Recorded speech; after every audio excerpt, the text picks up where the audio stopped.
মধ্যপ্রাচ্যের চলমান যুদ্ধে ইরানের সবচেয়ে বড় তুরুপের তাস হয়ে দেখা দিয়েছে হরমুজ প্রণালী।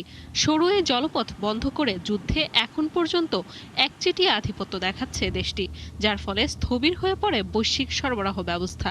এতে বিশ্বজুড়ে দেখা দেয় জ্বালানি সংকট। তাতেই ত্রাহি অবস্থা যুক্তরাষ্ট্র ইসরায়েলের। এবার কঠিন অবস্থান থেকে কিছুটা সরে আসে তেহরান। জাহাজ ট্র্যাকিং এর তথ্য অনুযায়ী টোল বুথের অধীনে সম্প্রতি হরমুজে জাহাজ চলাচল কিছুটা বাড়িয়েছে ইরান, যদিও তা স্বাভাবিক সময়ের চেয়ে 90% কম। যেখানে গত সপ্তাহে জাহাজ চলেছে 53টি, যা যুদ্ধ শুরুর পর সর্বোচ্চ। এর আগের সপ্তাহে এই সংখ্যা ছিল 36। এবার একসময়ের শত্রু প্রতিবেশী ইরাকের জাহাজ চলাচলে হরমুজ প্রণালী ব্যবহারের অনুমতি দিয়েছে ইরান।